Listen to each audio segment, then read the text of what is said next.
ദിനവൃത്താന്തം 2-ാം പുസ്തകം അധ്യായം 32. ദൈവമേ, നിന്റെ വേദപ്രമാണത്തിൽ അടങ്ങിയിരിക്കുന്ന അത്ഭുത കാര്യങ്ങളെ കാണുവാൻ എൻ്റെ ഉൾക്കണ്ണുകളെ പ്രകാശിപ്പിക്കണമേ. ആമീൻ. ഈ കാര്യങ്ങളും ഈ വിശ്വസ്ത പ്രവർത്തനങ്ങളും കഴിഞ്ഞപ്പോൾ അസൂർ രാജാവായ സൻഹേരിബ് വന്നു യഹൂദയിൽ കടന്നുറപ്പുള്ള പട്ടണങ്ങളെ നിരോധിച്ചു. വലങ്കൈ തരുവിൻ എന്നും അവൻ പറഞ്ഞു. സൻഹേരീബ് വന്ന് യെരൂശലേമിനെ ആക്രമിക്കുവാൻ ഒരുങ്ങുന്നു എന്ന് ഹെസക്കിയ കണ്ട് പട്ടണത്തിന് പുറത്തുള്ള ഉറവുകളിലെ വെള്ളം നിർത്തിക്കളയുവാൻ തൻ്റെ പ്രഭുക്കന്മാരോടും യുദ്ധവീരന്മാരോടും ആലോചന നടത്തി. അവർ അവനെ സഹായിച്ചു. അങ്ങനെ വളരെ ജനം ഒന്നിച്ചുകൂടി അസൂർ രാജാക്കന്മാർ വന്ന് ഏറിയ വെള്ളം കാണുന്നത് എന്തിന് എന്ന് പറഞ്ഞു. എല്ലാ ഉറവുകളും ദേശത്തിൻ്റെ നടുവിൽ കൂടിയൊഴുകിയ തോടും അടച്ചു. അവൻ ധൈര്യപ്പെട്ടു ഇടിഞ്ഞു പോയ കോട്ടകളെല്ലാം പണിതു. ഗോപുരങ്ങളും പുറത്ത് വേറൊരു മതിലും കെട്ടി ഉയർത്തി അനവധി കുന്തവും പരിചയും ഉണ്ടാക്കി. അവൻ ജനത്തിന് സേനാനായകന്മാരെ നിയമിച്ചു. അവരെ നഗരവാതിൽക്കലുള്ള വിശാല സ്ഥലത്ത് തൻ്റെ അടുക്കൽ ഒന്നിച്ചു കൂട്ടി അവരോട് സംസാരിച്ചു. ഉറപ്പും ധൈര്യവും ഉള്ളവരായിരിപ്പിൻ. അസൂർ രാജാവിനെയും അവനോടുകൂടെയുള്ള സകല സമൂഹത്തെയും ഭയപ്പെടരുത്. നിങ്ങൾ ഭ്രമിക്കരുത്. അവനോടുകൂടെയുള്ളതിലും വലിയവൻ നമ്മോട് കൂടെയുണ്ട്. അവനോടുകൂടെ മാംസഭുജമേയുള്ളൂ. നമ്മോട് കൂടെയോ നമ്മെ സഹായിക്കുവാനും നമ്മുടെ യുദ്ധങ്ങളെ നടത്തുവാനും നമ്മുടെ ദൈവമായ കർത്താവ് ഉണ്ട് എന്ന് പറഞ്ഞു. ജനം യഹൂദ രാജാവായ ഹെസക്കിയായുടെ വാക്കുകളിൽ ആശ്രയിച്ചു. അസൂർ രാജാവായ സൻഹേരീബ് അവനും അവനോട് കൂടെയുള്ള സൈന്യമെല്ലാം ലാഗീഷിനരികെ പാളയമിറങ്ങി തൻ്റെ ദാസന്മാരെ യെരൂശലേമിലേക്ക് യഹൂദ രാജാവായ ഹെസക്കിയായുടെയും യെരൂശലേമിലെ സകല യഹൂദരുടെയും അടുക്കൽ അയച്ചു. അറിയിച്ചത് അസൂർ രാജാവായ സൻഹേരീബ് ഇപ്രകാരം പറയുന്നു. നിങ്ങൾ യെരൂശലേമിൽ നിരോധം സഹിച്ചു കഴിയുവാൻ എന്തിലാണ് ആശ്രയിക്കുന്നത്? നമ്മുടെ ദൈവമായ കർത്താവ് നമ്മെ അസൂർ രാജാവിൻ്റെ കയ്യിൽ നിന്ന് വിടുവിക്കും എന്ന് ഹെസക്കിയ പറഞ്ഞു. തെറ്റിച്ച് വിശപ്പും ദാഹവും കൊണ്ട് മരിക്കേണ്ടതിന് നിങ്ങളെ പ്രലോഭിപ്പിക്കുകയല്ലയോ?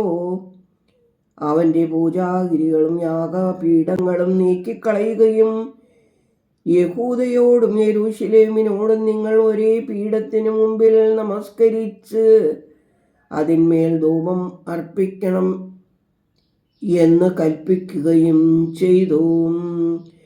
ഈ ഹെസക്കിയ തന്നെയല്ലേ എന്ന് കൽപ്പിക്കുകയും ചെയ്തത്? ഈ ഹെസക്കിയ തന്നെയല്ലേ ഞാനും എൻ്റെ പിതാക്കന്മാരും അതത് ദേശങ്ങളിലെ സകല ജാതികളോട് എന്തു ചെയ്തു എന്ന് നിങ്ങൾക്കറിഞ്ഞുകൂടെ? ആ ദേശത്തിലെ ജാതികളുടെ ദേവന്മാർക്ക് അവരുടെ ദേശങ്ങൾ എൻ്റെ കയ്യിൽ നിന്ന് വിടുവിപ്പാൻ കഴിഞ്ഞുവോ? എൻ്റെ പിതാക്കന്മാർ നിർമൂലനാശം വരുത്തിയിരിക്കുന്ന ജാതികളുടെ സകല ദേവന്മാരിൽ ഒരുവനും തൻ്റെ ജനത്തെ എൻ്റെ കയ്യിൽ നിന്ന് വിടുവിപ്പാൻ കഴിയാതിരിക്കെ നിങ്ങളുടെ ദൈവത്തിനും നിങ്ങളെ എൻ്റെ കയ്യിൽ നിന്ന് വിടുവിപ്പാൻ കഴിയുമോ? ആകയാൽ ഹെസക്കിയ നിങ്ങളെ ചതിക്കരുത് ഇങ്ങനെ നിങ്ങളെ പ്രലോഭിപ്പിക്കരുത്. നിങ്ങൾ അവനെ വിശ്വസിക്കരുത്. യാതൊരു ജാതിയുടെയോ രാജ്യത്തിൻ്റെയോ ദേവനും തൻ്റെ ജനത്തെ എൻ്റെ കയ്യിൽ നിന്ന് എൻ്റെ പിതാക്കന്മാരുടെ കയ്യിൽ നിന്നും വിടുവിക്കാനും കഴിഞ്ഞിട്ടില്ല. നിങ്ങളുടെ ദൈവത്തിന് നിങ്ങളെ എൻ്റെ കയ്യിൽ നിന്ന് വിടുവിക്കുവാൻ കഴിയുകയില്ല. അവൻ്റെ ദാസന്മാർ ദൈവമായ കർത്താവിനും അവൻ്റെ ദാസനായ ഹെസക്കിയായ്ക്കും വിരോധമായി പിന്നെയും പലതും സംസാരിച്ചു. അതത് ദേശങ്ങളിലെ ജാതികളുടെ ദേവന്മാർ തങ്ങളുടെ ജനത്തെ എൻ്റെ കയ്യിൽ നിന്ന് വിടുവിക്കാതിരിക്കുന്നത് പോലെ ഹെസക്കിയായുടെ ദൈവവും തൻ്റെ ജനത്തെ എൻ്റെ കയ്യിൽ നിന്നും വിടുവിക്കില്ല എന്നിങ്ങനെ അവൻ ഇസ്രായേലിൻ്റെ ദൈവമായ കർത്താവിനെ നിന്ദിപ്പാനും അവന് വിരോധമായി സംസാരിപ്പാനും എഴുത്തും എഴുതി അയച്ചു. പട്ടണം കീഴടക്കുവാൻ അവർ യെരൂശലേമിൽ മതിലിന്മേലുള്ള ജനത്തെ ഭയവിഹുലരാക്കുവാൻ യഹൂദ്യ ഭാഷയിൽ അവരോടുറക്കെ വിളിച്ചു പറഞ്ഞു. മനുഷ്യരുടെ കൈപ്പണിയായ ജാതികളുടെ ദേവന്മാരെ കുറിച്ചെന്ന പോലെ യെരൂശലേമിൻ്റെ ദൈവത്തെക്കുറിച്ച് സംസാരിച്ചു. ഇത് നിമിത്തം ഹെസക്കിയ രാജാവും ആമോസിൻ്റെ മകനായ യേശായ പ്രവാചകനും പ്രാർത്ഥിച്ചു, സ്വർഗത്തിലേക്ക് നിലവിളിച്ചു. അപ്പോൾ ദൈവം ഒരു ദൂതനെ അയച്ചു. അവൻ അശ്ശൂർ രാജാവിൻ്റെ പാളയത്തിലെ സകല വീരന്മാരെയും പ്രഭുക്കന്മാരെയും സേനാധിപന്മാരെയും സംഹരിച്ചു. അതുകൊണ്ട് അവൻ ലജ്ജയോടെ സ്വദേശത്തേക്ക് മടങ്ങിപ്പോകേണ്ടി വന്നു. അവൻ തൻ്റെ ദേവന്റെ ക്ഷേത്രത്തിൽ ചെന്നപ്പോൾ അവൻ്റെ ബീജത്തിൽ നിന്ന് ഉത്ഭവിച്ചവർ അവനെ അവിടെ വെച്ച് വാൾ കൊണ്ട് കൊന്നുകളഞ്ഞു. ഇങ്ങനെ ദൈവം ഹെസക്കിയായെയും യെരൂശലേം നിവാസികളെയും ആസൂർ രാജാവായ സൻഹേരീബിൻ്റെ കയ്യിൽ നിന്ന് മറ്റെല്ലാവരുടെയും കയ്യിൽ നിന്നും രക്ഷിച്ചു. അവർക്ക് വിശ്രമം നൽകി. പലരും യെരൂശലേമിൽ ദൈവത്തിന് കാഴ്ചകളും യഹൂദ രാജാവായ ഹെസക്കിയായ്ക്ക് വിശേഷ വസ്തുക്കളും കൊണ്ടുവന്നു. അവൻ അന്നു മുതൽ സകല ജാതികളുടെയും ദൃഷ്ടിയിൽ ഉന്നതനായി തീർന്നു. ആ കാലത്ത് ഹെസ്കിയായ്ക്ക് മരണകരമായ രോഗം ബാധിച്ചു.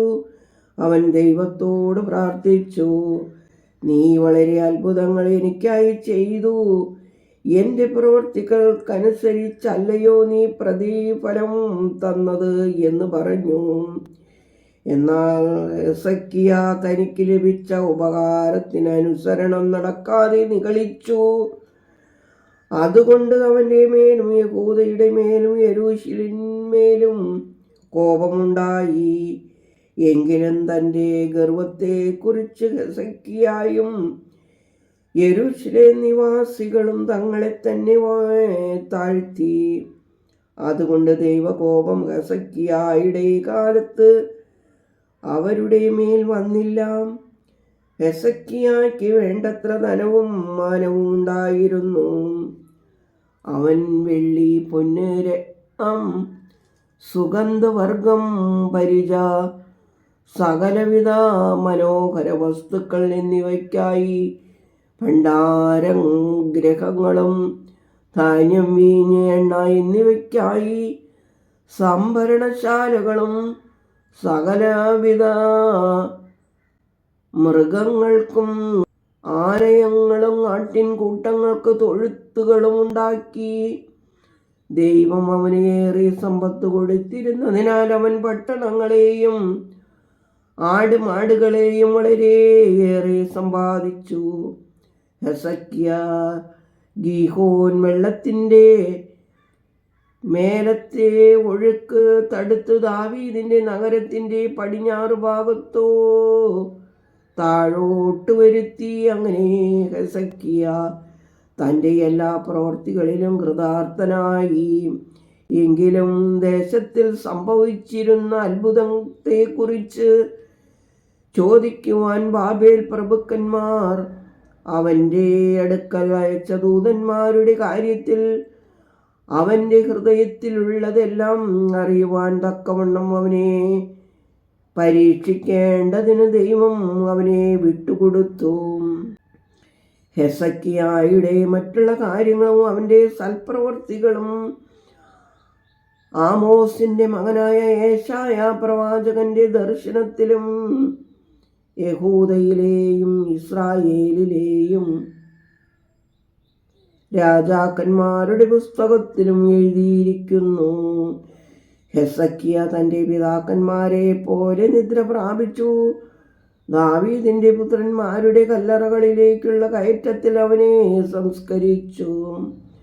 അവൻ്റെ മരണസമയത്ത് എല്ലാ യഹൂദയും യെരൂശലേം നിവാസികളും അവനെ ബഹുമാനിച്ചു. അവൻ്റെ മകനായ മനശ്ശ അവന് പകരം രാജാവായി. ദൈവമേ, സ്തുതി നിനക്ക് യോഗ്യമാകുന്നു. പാറകുമോർ.